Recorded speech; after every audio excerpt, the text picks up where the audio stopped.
आज हम बात करेंगे बच्चों। तो विग्रहराज की बात करेंगे। विग्रहराज चौहान, ये राजा काफी शक्तिशाली हुआ है चौहानों का। ठीक है, हम इसकी कुछ बातें करते हैं। तो देखो, इसने सबसे पहले 2.5 दिन के झोपड़े का निर्माण करवाया। इसके समय कुछ ग्रंथ लिखे गए, उनकी बात करेंगे।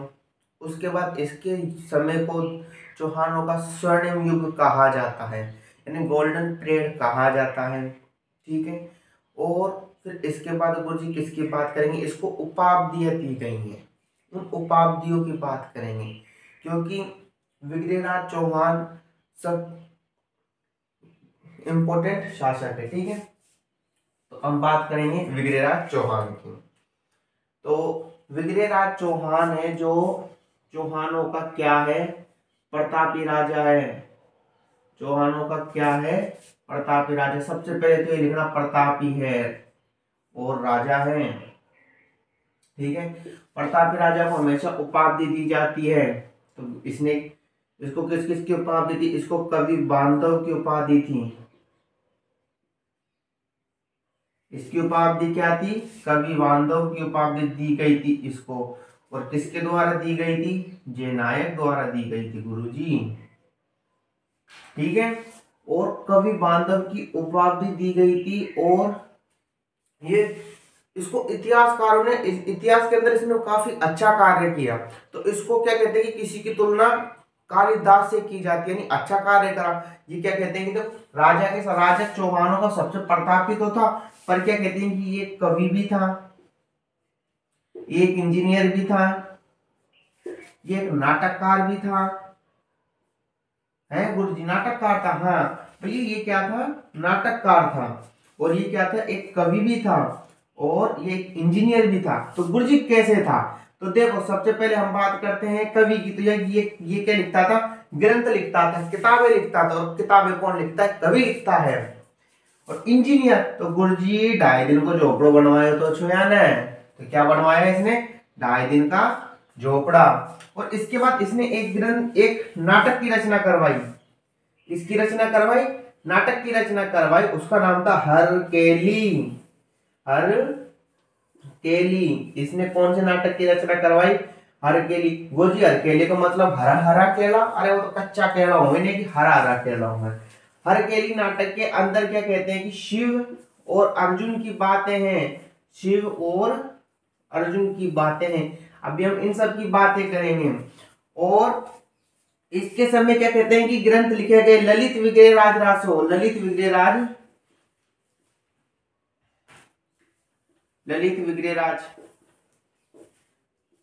विग्रहराज रासो, विग्रहराज रासो, ये ग्रंथ लिखे गए इसके समय। ठीक है, और ये ऐसे ग्रंथ एकमात्र क्या कहते हैं कि जिसके अंदर 12 मासा का वर्णन है, 12 महीनों की 12 ऋतुओं का वर्णन है।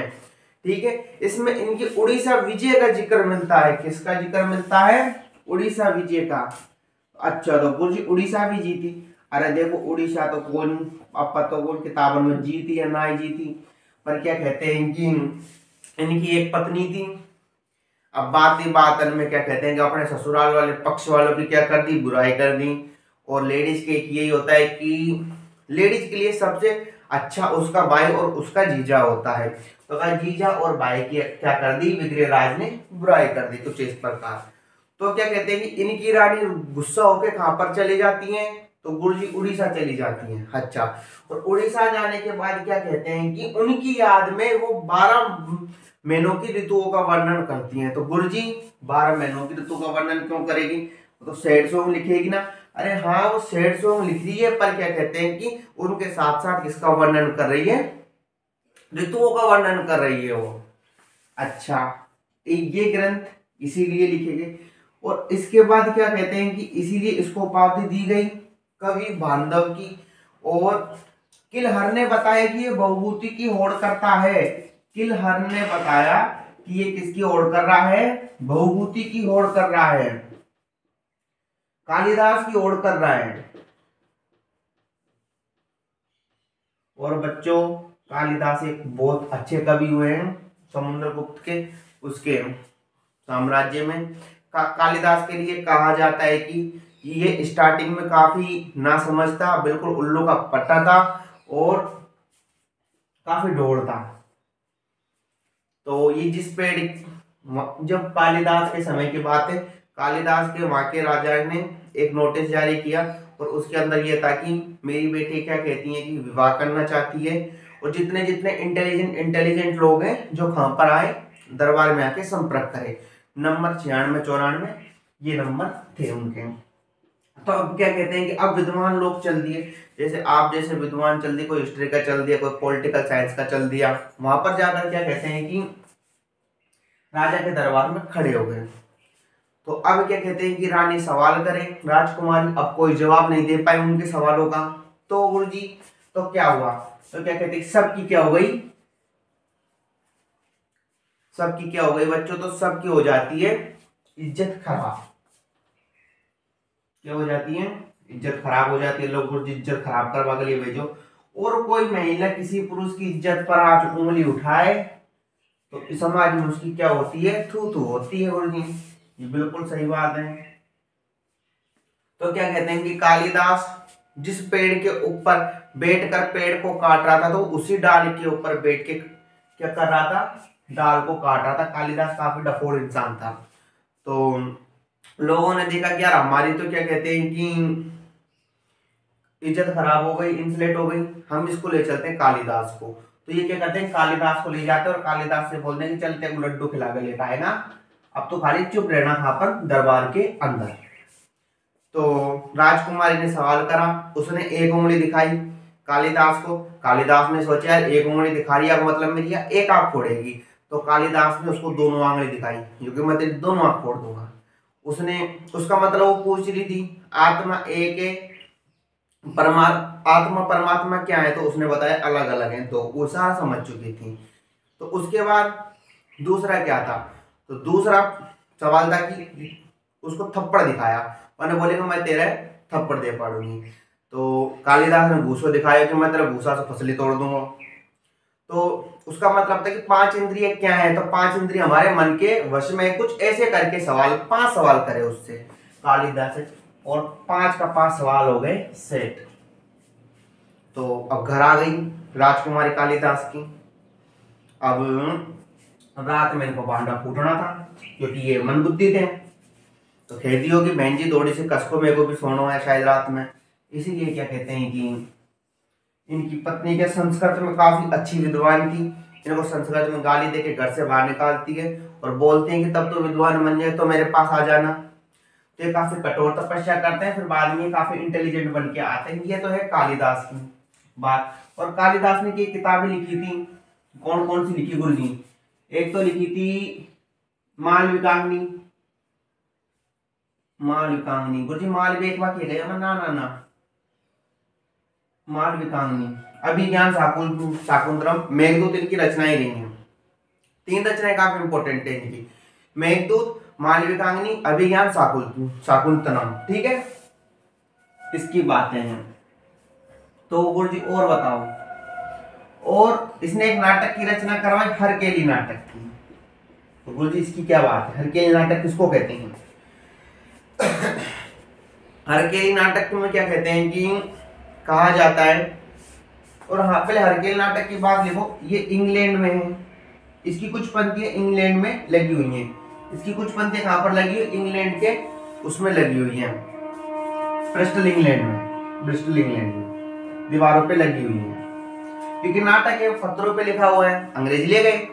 ठीक है, और गुरुजी क्या कहते हैं कि हरकेली नाटक में शिव और अर्जुन का वर्णन है। जब महाभारत प्रारंभ हुई उससे पहले अर्जुन के पास सेना तो थी नहीं ज्यादा बड़ी, तो उनके पास शस्त्र भी कम थे। तो अर्जुन ने बोला कि एक बात ये बताओ कृष्ण भगवान, हम लड़ाई कैसे जीतेंगे, हमारे पास ने क्या कहते हैं कि भीष्म पितामह है और अर्जुन कर्ण भी नहीं है, इतने महान योद्धा तो किसके पक्ष में है, दुर्योधन के पक्ष में है, तो हम लड़ाई कैसे जीतेंगे, हमारे पास तो अस्त्र शस्त्र भी अच्छे नहीं है।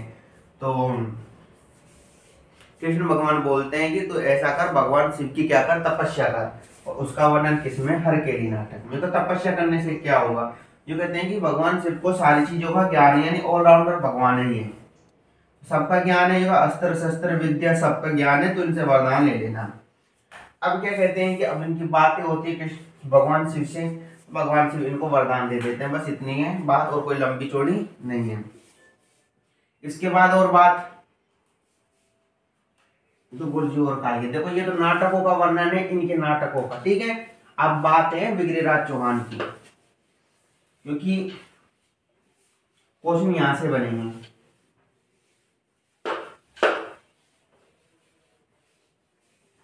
2.5 दिन के झोपड़े से काफी अच्छे क्वेश्चन आएंगे, और उसके बाद इनके समय काल से भी काफी अच्छे क्वेश्चन आएंगे, ग्रंथों से भी। टॉपिक विग्रहराज, विग्रहराज चौहान, ठीक है। टॉपिक चल रहा है विग्रहराज चौहान। तो इनके समय काल को स्वर्ण काल कहा गया है, और किसने कहा? दशरथ शर्मा ने कहा बच्चों। किसने कहा? दशरथ शर्मा ने सबके काल को ही क्या कहा है? गोल्डन पीरियड यानी स्वर्ण काल कहा है। एक बात को याद रखना है। तो गुरुजी दूसरा, इनके समय हमारे राजधानी क्या थी? राजधानी तो अजमेर ही थी, पर इनने कहां पर हमला किया था? तोमरों के ऊपर, और दिल्ली को जीता था। ले मास्टर तोमरन को हरा दिया ना। हाँ, पालों को हराया, हिसार जीता, अटक नदी को जीता, ठीक है। अटक नदी क्या कहते हैं कि हमारे पश्चिम साइड में आती है, ठीक है। पश्चिम भारत के साइड में क्या आती है? अटक नदी, यानी राजस्थान। अब देखो, हिसार तक इसका इसने अपने साम्राज्य को विस्तार किया, दिल्ली तक इसने अपने साम्राज्य को विस्तार किया, नाटकों की रचना करवा रहा है बंदा, और उसके बाद क्या कहते हैं, खुद अपनी पत्नी को बनाने के लिए उड़ीसा जा रहा है, और गुरुजी और एक ग्रंथ लिख रहा है। तो इसके युग और हाँ, इसके समय क्या कहते हैं कि दिल्ली, राजधानी दिल्ली पर इसने अधिकार किया है। तो इसका समय काल स्वर्णिम युग कहा जाएगा? नहीं कहा जाएगा गुरुजी, बिल्कुल कहा जाएगा। तो इसके बाद गुरुजी और कुछ बात, हाँ और कुछ बात है। ललित विग्रहराज, ये ग्रंथ को याद रखना। विग्रहराज, विग्रहराज रासो, ये क्वेश्चन आएगा। विग्रहराज रासो, दिल्ली का वह शासक जिसने, सॉरी, चौहानों का वह शासक जिसने दिल्ली पर अधिकार किया। तो दिल्ली पर इसने तोमरों को हरा के, मैं फिर बता रहा हूं, अधिकार किया। ये आरएस में 2020 में पूछा गया था, और इसकी रचनाएं भी मोस्ट है, मैं इस पे टिक मार रहा हूं। और किस चीज का निर्माण करवाया? एक बहुत अच्छी चीज का निर्माण करवाया इसने, यानी 2.5 दिन को झोपड़ों। बहुत अच्छा क्वेश्चन बनेगा वहां से भी फिर।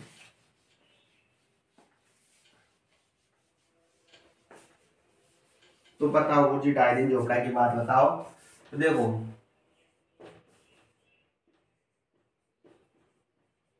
ढाई दिन का झोपड़ा, मैं 2.5 ऐसे लिखा है गणित का, ठीक है। इसका डिजाइन किसने बनाया? अबू बकर ने बनाया। अबू बकर क्या बनाया? डिजाइन, डिजाइन किसने बनाया? अबू बकर ने बनाया डिजाइन। और जॉर्ज मार्शल, देखो ये कोटेशन याद रखना, किसने क्या कहा है 2.5 दिन के झोपड़े के बारे में। जॉर्ज मार्शल ने बताया कि यहाँ पर 2.5 दिन का उर्स बढ़ता है, ठीक है। 2.5 दिन की झोपड़े का निर्माण नहीं था, ये सबसे पहले क्या था, ये एक संस्कृत पाठशाला थी। यहाँ पर क्या थी? संस्कृत पाठशाला खोली थी। किसने? विग्रहराज ने। क्या किसकी खोली थी? संस्कृत पाठशाला खोली थी, और वो भी अशोक परमार की स्कूल के आधार पर। अशोक परमार की स्कूल के आधार पर, क्योंकि विग्रहराज एक दिन अशोक परमार के राज्य में जाता है, वहां पर देखता है कितनी अच्छी स्कूल है, संस्कृत पाठशाला। तो इसने भी यहाँ पर आके स्कूल बोलता है संस्कृत पाठशाला, ठीक है। किसके तर्ज पे? अशोक परमार की स्कूल के तर्ज पर। इसका डिजाइन अबू बकर ने तैयार किया बाद में। मैं 2.5 दिन का बता रहा हूँ, 2.5 दिन की झोपड़े की, हमने कि मैं संस्कृत पाठशाला की बात बता रहा हूँ। तर्ज बताया किसके आधार पर बनी हुई है? अशोक परमार के आधार पर। इसका डिजाइन अबू बकर ने तैयार किया, जॉर्ज मार्शल ने इसको 2.5 दिन का उर्स बताया। क्योंकि जब ये राजस्थान की क्या है? पहली मस्जिद है, ये राजस्थान की पहली मस्जिद है। तो गुरुजी दूसरी मस्जिद कहाँ पर है? दूसरी मस्जिद हम चौहान तब पढ़ेंगे, तब कौन हमला करेगा? अलाउद्दीन खिलजी, तब बनेगी राजस्थान की दूसरी मस्जिद। ये राजस्थान की क्या है? पहली मस्जिद है, ठीक है। और इसका निर्माण किसने करवाया? कुतुबुद्दीन ऐबक ने। देखो निर्माण करवाओ में तो काय करे, काय भी कौन करे, बस आसपास का पिलर को तोड़ के इसका ढांचा खड़ा किया गया। ये इसकी बातें हैं, ठीक है, और कुछ भी नहीं है, और इसको आप देख लेना। थैंक यू, धन्यवाद।